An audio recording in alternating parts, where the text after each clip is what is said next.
이 땅에 어둠의 세력을 물리치시고 죄에서 죽었던 우리를 건지시기 위해서 빛으로 오신 분이 계시는데 우리 주님인 줄로 믿습니다. 우리 주님께서 오셔서 우리를 죄 가운데 죽은 우리를 살리셨음을 다시 한번 굳건히 믿고 그 하나님 앞에 영광을 돌리는 삶 되시기를 주님의 이름으로 축복해 드립니다. 예, 세상에서 가장 빨리 자라는 나무가 있습니다. 여러분들은 뭐라고 생각하십니까? 식물 가운데서 특별히 나무 가운데에서 가장 빨리 자라나는 나무는 죽순입니다. 대나무. 대나무는요,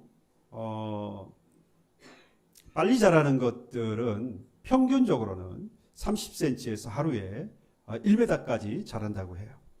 환경이라든지 또는 종에 따라서는 1.2m까지 자라납니다. 그런데 특이한 것은 심은 이후에 한 4년 정도는 아무런 땅 위로 아무런 표시가 나지 않아요. 그래서 사람들이 이 씨를 뿌렸다고 한다면, 종자를 심었다고 한다면 아무런 표시가 나지 않으니까 혹시 죽었나? 아니면 왜 이렇게 지체가 되지? 정지가 되어 있지? 그런 생각을 할 수 있겠죠. 물론 이미 잘 알고 있는 사람은 그 기간을 충분히 기다리긴 하겠습니다만은 비로소 그 순이 보이는 때가 5년이 지나서 5년이 되어지면 드디어 순이 나고 자라기 시작하는데 그때 바로 환경에 따라서는 30에서 1m 또는 1.2m까지 하루에 쑥쑥 자라난다는 겁니다. 그러니까 당장은 겉으로 보기에는 멈춘 것 같습니다만은 시간이 걸려서 지나고 나면 결국 위로 높이 자라나기 위해서 그동안 오랜 시간 동안 모습을 드러내지 않고 땅 밑에서 넓게 그리고 깊이 뿌리를 내리고 있었던 것이죠. 그렇게 뿌리를 넓게 그리고 깊게 내리다 보니까 웬만한 바람이 불고 웬만한 폭풍이 불어도 이 대나무는 꺾이지 않지요. 갈 때도 물론 그렇습니다만은 갈 때는 제가 생각하기에는 뿌리가 깊어서라기보다는 워낙에 잘 흔들리니까 부는 대로 그냥 왔다 갔다 하니까 웬만해서는 잘 꺾이지 않지만 대나무의 경우는 다르다는 생각이 들어요. 위로 높이 쳐서 있다 할지라도 그 뿌리가 넓게 그리고 깊이 내려져 있기 때문에 웬만한 바람이 불어도 폭풍이 불어도 넘어지지 않는다는 거죠. 뿌리가 약하면 바람이 불 때마다 쓰러지거나 아니면은 아예 그 폭풍을 견디지 못해서 뿌리가 뽑혀서 죽게 되어질 겁니다. 사람도 그렇다라는 생각을 합니다. 눈에 보이는 성공 또는 눈에 보이는 열매 또는 눈에 보이는 성취, 여러분 이러한 것들, 눈에 보이지 않는 이러한 것들보다는 눈에 보이지 않는 그 뿌리가 더 중요하다고 할 수 있습니다. 우리의 인생에 있어서 살면서 끊임없이 우리는 바람을 경험하잖아요. 때로는 폭풍 같은 것들을 경험합니다. 정말로 이런 일은 없었으면 좋겠는데 왜 내게 이런 일이 일어나나 라고 하는 그런 바람이 아니라 폭풍 같은 것들을 경험을 할 때도 있죠. 그 바람이, 그 폭풍이 불 때에 흔들리느냐 또는 흔들리지 않고 살아가느냐라고 하는 건 두 가지 사실을 보면 압니다. 먼저는 그 삶의 뿌리를 어디에 내렸느냐. 그 삶의 뿌리를 어디에 내렸느냐 뿐만 아니라 얼마나 넓게 얼마나 깊이 내렸느냐. 이 두 가지를 잘 살펴보면 그 상황에 따라서 잘 흔들리는 사람이 있고 바람과 폭풍이 불 때마다 흔들리는 사람이 있고 그렇지 않는 사람이 있다라는 겁니다. 이걸 바꿔 말하면 인생의 비유를 해서 바꾸어서 말해보면 어디에 뿌리를 내렸느냐라고 하는 것은 그 사람이 누구에게 또는 누구를 위해서 사느냐, 누구에게 뿌리를 내렸느냐 또는 누구를 위해서 사느냐라고 말할 수 있습니다. 그리고 얼마나 깊이 뿌리를 내렸느냐라는 말은 얼마나 깊은 관계를 맺고 살아가고 있느냐라는 이야기가 되어집니다. 그래서 오늘 성경은 우리에게 묻습니다. 너의 인생의 뿌리는 어디에 내려 있느냐? 그 뿌리는 얼마나 깊은 관계를 맺고 있느냐? 여러분, 여러분들의 인생의 뿌리는 지금 어디에 내려놓았습니까? 그리고 뿌려놓은 그 인생의 뿌리는 얼마나 깊이 내려가 있습니까? 당장에 눈에 보이는 성과나 또는 열매에다가 뿌리를 내렸다고 한다면 자명합니다. 그 성과나 그 열매가 사라지게 되어지면 뭐 하겠습니까? 흔들리고 넘어지고 뿌리채 뽑혀서 실망하고 좌절 속에서 내 인생 뭐 별거 없구나, 인생의 허무 속에 빠지고 말 겁니다. 언젠가 내 삶을 돌아보면서 야, 내 인생 이렇게 허무하게 끝나나? 여러분, 그렇게 생각하고 지금까지 흔들리며 우리가 살아왔다면 언제까지 우리는 그렇게 흔들리면서 살아야 하는 겁니까?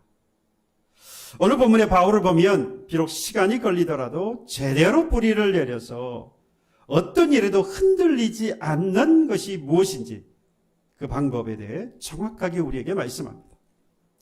오늘 본문의 바울은요, 제3차 전도의 거의 마무리 단계에 와 있을 때입니다. 에베소에서 3년 정도 목회를 하고 전도를, 복음을 전하고 밀레도 항구에 왔어요. 그곳에서 에베소에 있는 장로들을 초청을 해서 그들에게 마지막 설교를 하는 장면이 오늘 본문의 내용입니다. 그들에게 이렇게 이야기합니다. 오늘 본문 20절에 보면 보라, 이제 나는 성령에 매여 예루살렘으로 간다. 자신이 지금 성령에 매여서 예루살렘으로 간다고 말하는데요, 2절에서 중요한 단어 중에 하나가 매여라고 하는 단어입니다. 여기서 매인다라는 말은 누군가에 의해서 강압적으로 묶이는 것을 말하는 게 아닙니다. 여기서 매이다라는 것은 기꺼이 묶여 있는 상태를 말합니다. 또는 자신이 스스로 붙들고 있는 상태를 말해요. 그러니까 바울은 억지로 지금 예루살렘으로 가고 있는 것이 아니라는 이야기입니다. 누군가의 협박 때문에 가는 것도 아니고 복음을 전하다가 지치거나 또는 실패해서 어쩔 수 없이 가려고 하는 곳이 예루살렘이 아니라는 거예요. 어떻게 한다는 겁니까? 기꺼이 지금 예루살렘으로 가려고 한다는 거예요. 좀 더 적극적으로 보면 자신이 붙잡아서, 누구도 말하지 않지만 자신이 스스로 붙잡아서 무엇으로 갑니까? 어디로 갑니까? 예루살렘으로 가려고 한다는 거예요.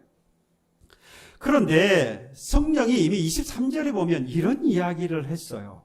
23절에 보면 오직 성령이 각 성에서 내게 증언하여 결박과 환난이 나를 기다린다 하시나. 뭐가 예루살렘에 가면 기다리고 있습니까? 결박과 환난이 기다리고 있다. 그동안에도 바울이 1, 2차 전도 여행을 떠났을 때에 가는 곳마다 예수를 믿는 자들을 핍박하기, 특별히 바울, 복음을 전하는 바울을 핍박하기 위해서 따라다녔던 유대인들이 있습니다. 그 유대인들이 따라다니면서 이 핍박뿐만 아니라 바울을 죽이려고까지 했어요. 돌에 맞아서 거의 죽을 뻔했고, 그래서 도망을 가기도 하지 않습니까? 도망을 가면 도망간 곳까지 쫓아오는 거예요. 이 바울을 죽이려고 말이죠. 그리고 간 곳이 어디입니까? 지금 예루살렘으로 간다 그래요? 여러분, 예루살렘은 바로 그 죽이려고 했던 유대인들의 본거지입니다. 그 죽이려고 했던 사람들이 지금 누구를 기다립니까? 바울을 기다리고 있는 거예요. 그런데 바울은 이 모든 사실을 다 알고서도 자신을 죽이려고 혈안이 되어 있는 사람들이 가득 차 있는 그 예루살렘으로 지금 주저하지 않고 가려고 합니다. 저는 이 말씀을 보면서 저 스스로에게 한번 적용해 봤어요. 내가 바울이라면 지금 어떻게 할까? 저는 확실히 저에게 대답했습니다. 예루살렘에 안 간다. 왜냐? 지금까지 1, 2차, 3차에 걸쳐서 이렇게 복음을 전하고 왔는데 죽을 고비를 넘어서 주저하지 않고 지금까지 목회를 했고 복음을 전했으니 이만하면 뭐해요? 충분하지 않느냐? 굳이 거기까지 가서 결박당할 것이고 환난당할 것이고 나아가서 죽을 것이 너무나도 빤히 보이는데 굳이 거기까지 갈 이유가 뭐 있느냐? 정 가고 싶으면 그런 곳 아니라도 복음을 전할 곳이 더 있지 않느냐? 저에게 그렇게 이야기하는 겁니다. 저는 그것이 정답이라고 생각해요. 지금도 그 마음에는 변함이 없어요. 지금 이 상황이라고 한다면 그런데 바울은 그렇게 이야기하지 않습니다. 지금 이곳에 가면 위험이 기다리고 있으니까 잠시 멈춰라. 너 자신을 다시 한번 돌아보면서 기도하면서 생각을 좀 정리를 해봐라. 스스로에게 충분히 그렇게 이야기하고 다시 생각을 돌이켜볼 만도 한데 바울은 24절 이렇게 말합니다. 내가 달려갈 길과 주 예수께 받은 사명 곧 하나님의 은혜의 복음을 전하는 일에는 마치려 하면은 나의 생명조차 조금도 귀한 것으로 여기지 아니한다. 바울에게는 살아갈 이유가 있습니다. 환난과 핍박, 결박이 기다리고 있지만 예루살렘으로 가야 할 이유가 있었습니다. 그에게는 무엇? 예수께 받은 사명이 있는데, 은혜의 복음, 곧 복음을 전하는 그 사명이 주어져 있는데 아직까지 그것이 뭐하지 않았어요? 끝나지 않았다는 이야기입니다. 자신의 명예나 사람들의 시선 때문에 지금 예루살렘에 가는 게 아닙니다. 예수께 받은 사명, 곧 복음을 전하는 그 일이 그에게 아직 남겨져 있기 때문에 지금 가려고 하는 거예요. 지금까지 바울은 죽도록 이 일을 해왔는데요, 이제 죽을 때까지 그 일을 하려고 하는 겁니다. 심지어 가장 귀한 자신의 생명조차도 뭐 하지 않습니까? 귀하게 여기지 않고. 바울은 지금 주를 위해 지금까지 살아왔고 이제는 주를 위해 죽으려고 합니다. 그러면 우리는 사람들의 시선 때문에 또는 내가 가진 것 때문에 잃을까 봐 하루하루 전전긍긍 살아가고 있는데, 바울은 어떻게 해서 이렇게 주를 위해 지금까지 살고 이제 주를 위해 죽으려고 할 수 있었느냐? 여러분 스스로에게 한번 질문을 해보세요. 그리고 대답을 해보십시오. 주를 위해 사는 것이 쉽습니까? 아닙니까? 이분 가운데는 나는 이미 주를 위해 살고 주를 위해 죽기로 결단했습니다 라고 고백하시는 분도 있을 거예요. 그러나 좀 더 깊이 있게 생각해 보면 결코 누군가를 위해서 살고 누군가를 위해서 죽는다고 하는 것은 결코 쉽지 않습니다. 왜냐? 인간의 본능에서 벗어나기 때문이에요. 인간의 본능이라고 하는 것은 내가 먼저이고 내가 속해 있는 것이 먼저이고 내 감정과 내 계획과 내 기준이 먼저입니다. 내 생각이 모든 일의 기준이 되고 내 가치관이 모든 것들의 평가, 기준이 되어져 있어요. 사도 바울도 사실은 마찬가지였습니다. 사도 바울도 처음 성경에 등장했던 그때의 모습을 우리가 본다면 절대로 우리가 아는 위대한 사도의 모습이 아니지요. 인간의 본능에 철저히 충실했던 사람이었습니다.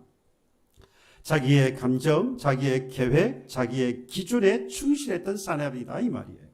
그가 율법을 배워왔습니다.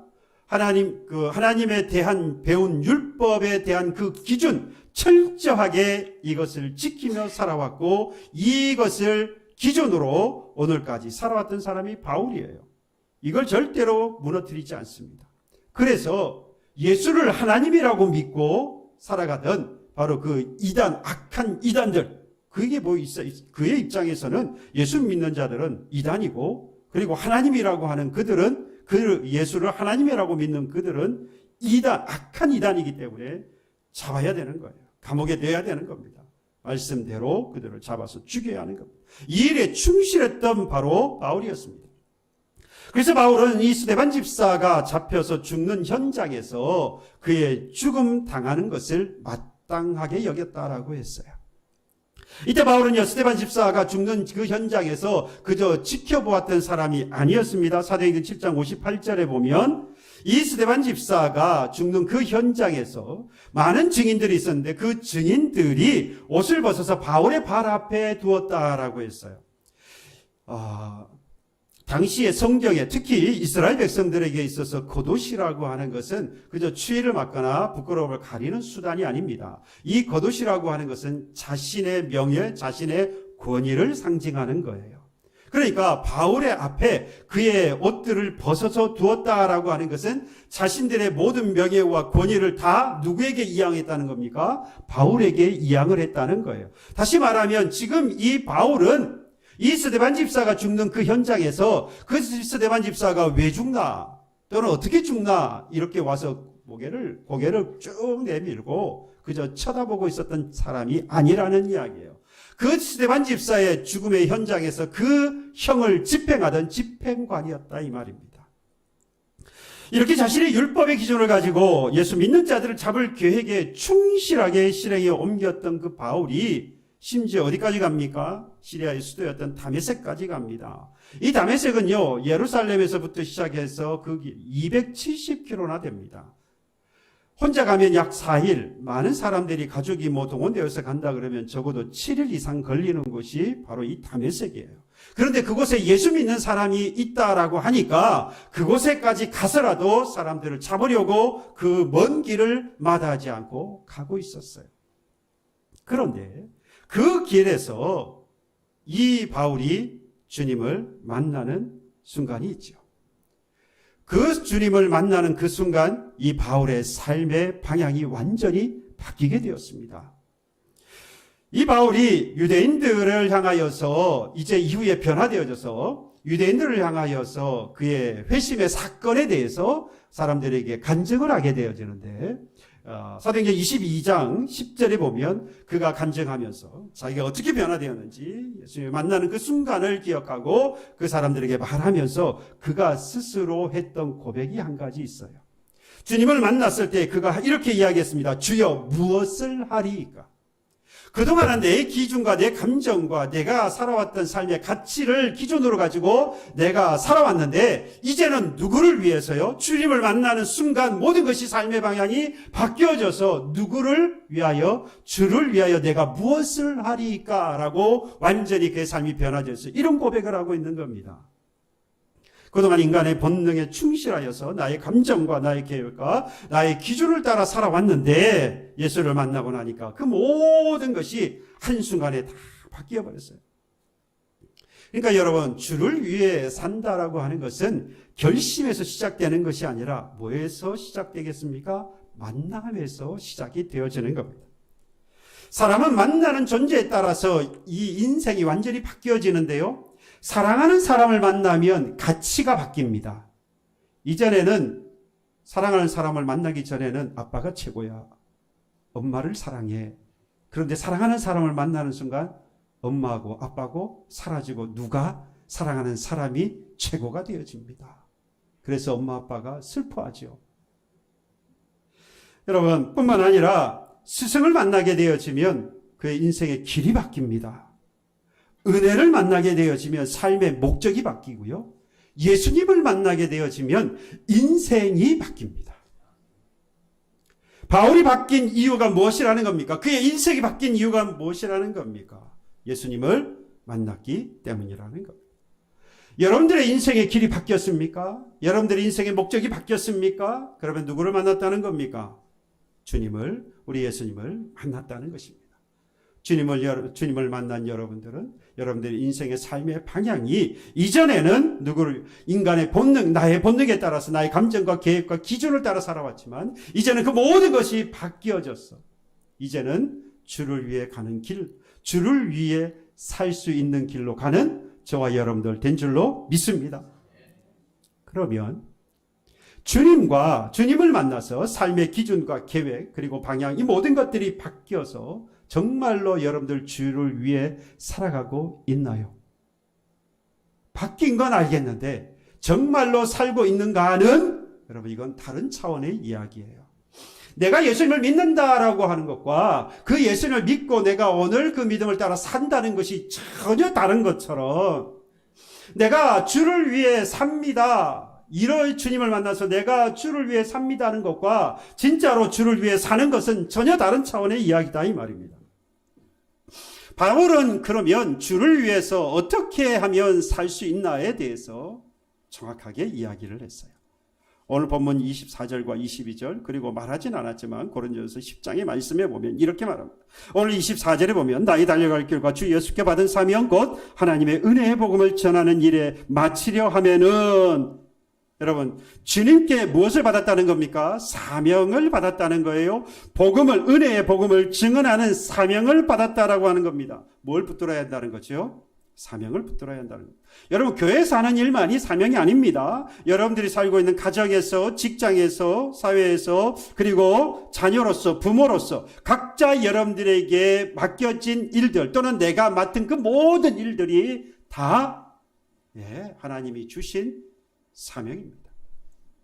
그 사명을 감당하며 뭐가 전해집니까? 복음이 전해지는 거예요. 뿐만 아니라 22절에 보면 보라 이제 나는 성령에 매어 예루살렘으로 간다라고 했습니다. 바울은 사람의 눈치나 또는 자신의 권위나 명예를 위해서 예루살렘으로 가는 게 아니었습니다.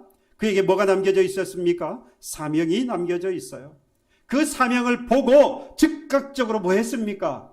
순종했다 이 말입니다.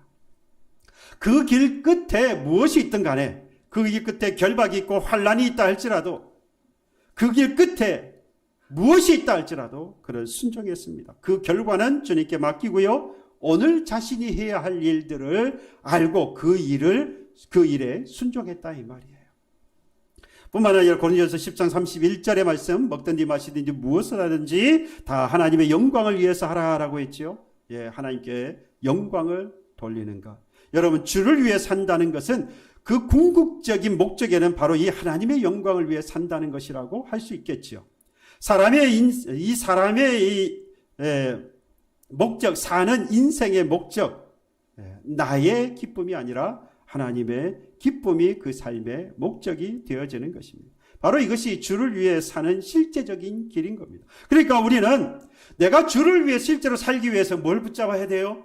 내게 주신 사명을 붙잡아야 해요. 내가 있는 그곳에서 하나님께서 맡겨주신 그 일을 전혀 게을리해서는 안 됩니다. 하나 그것을 붙잡고 바로 즉시로 순종해야 하는 것이죠. 오직 뭐를 바라보고요? 나의 기쁨을 위해서가 아니라 하나님의 기쁨을 위하여, 하나님을 기쁘시게 하기 위하여, 그게 곧 하나님께 영광이라고 하는 의미입니다. 그럴 때에 우리가 비로소 주를 위하여 살아갈 수 있는 것입니다. 그러면 다시 돌아가 볼까요? 그러면 왜 우리는 주를 위해 살아야 하는 것인가? 어쩌면 이게 가장 중요하다고 할 수 있습니다. 왜 우리는 주를 위해 살아야 할까요? 심지어 바울의 고백처럼 나의 생명조차 귀하게 여기지 아니하고 주를 위해 살아가야 하는 이유가 어디에 있느냐? 바울은 이에 대해서 딱 정확하게 딱 한 가지 이유를 듭니다. 예수님이 먼저 우리를 위해 사셨기 때문이다라는 겁니다. 2014년 4월 16일에 제주도로 향하던 세월호가 진도 앞바다에서 침몰을 했습니다. 당시에 배를 탔던 사람들이 476명이었고요. 그중에 304명이 사망을 했습니다. 당시에 이 배에는 수학여행을 떠났던 단원고 학생들이 있었죠. 325명 중에 250명이 죽고 교사 14명 중에 11명이 사망하는 그런 참담한 사고였습니다. 하지만 이후에 이 참담한 현장에서 아주 우리의 마음을 울렸던 몇 가지 소식이 있었는데요. 그 중에 하나가 바로 이 사망한 단원고 선생님 중 4분이 이 침몰하는 배 상황, 위급한 상황에서 학생들에게 구명조끼를 입히고 너희들은 먼저 가라. 선생님들은 뒤에 따라갈게. 천천히 조심해서 질서 있게 너희들이 먼저 나가면 선생님들이 뒤에 있으니까 걱정하지 말고 나가면 따라갈게. 그러면서 학생들을 먼저 대피를 시켰다는 거죠. 특히 그때 선생님 고창석 선생님, 양선진 선생님, 김초원 선생님, 그리고 이지혜 선생님. 이분들은 자신들이 입은 이 구명조끼를 벗어서 학생들에게 입혀주고 구명보트에 태워서 보낸 이후에 자신들은 그 물에서, 그 바다에서 빠져나지 못하고 죽음을 맞았습니다. 나중에 이 사실을 알게 되어진 학생들이 이런 고백을 했어요. 선생님도 빨리 나오라고 했더니 선생님이 웃으시면서 말했습니다. 선생님은 괜찮아. 걱정하지 마라. 그게 이 선생님의 마지막 말씀이었습니다. 또 다른 학생들은 선생님이 살려고 하면 얼마든지 살 수 있었는데 우리를 먼저 살리려고 우리를 보내고 결국 돌아오지 못하셨습니다. 여러분, 바울이 자신의 생명조차 귀하게 여기지 않았던 이유, 예수님이 먼저 우리를 위해, 자신을 위해, 그러니까 바울을 위하여 생명을 내어주셨기 때문이라는 겁니다. 예수님은 하늘 보좌를 버리고 이 땅에 내려오셨습니다.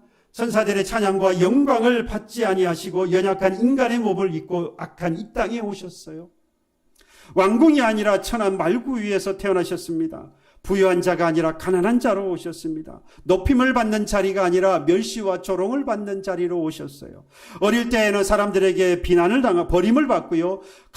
친척들에게는 의심을 받고 고향 사람들에게는 버림을 당하였습니다. 그러면서도 예수님은 자신을 위해서 단 한 번도 사신 적이 없습니다.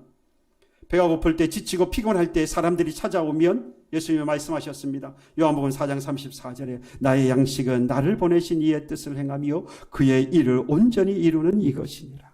예수의 삶의 목적이 무엇인지 정확하게 드러난 부분입니다. 자신의 유익이나 자신의 명예나 자신의 인생의 성공이 아니었다 이 말입니다. 우리를 살리는 것이었다는 거예요.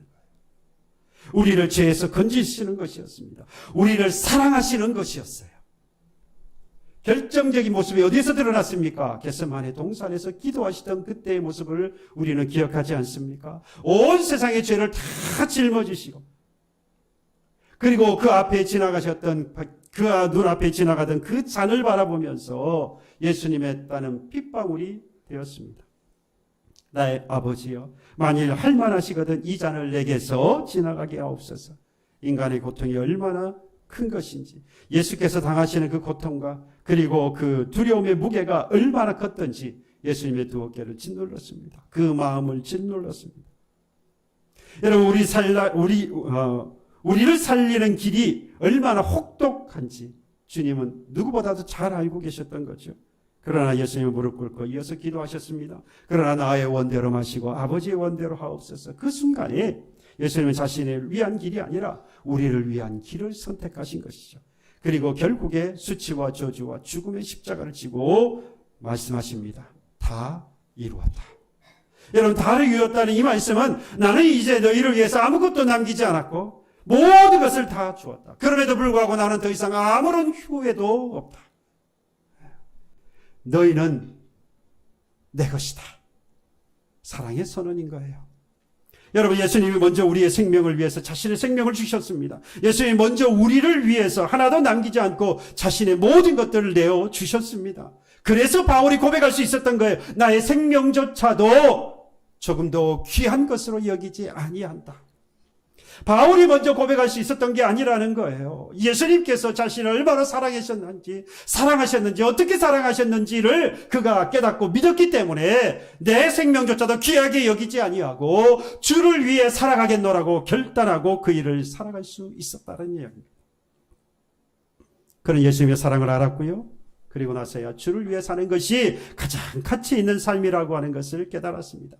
이렇게 예수님이 나를 위해 모든 것을 주셨는데 여러분, 나는 무엇을 위해서 지금까지 살았고 또 지금도 무엇을 위해 살고 있고 앞으로 무엇을 위해 사시렵니까?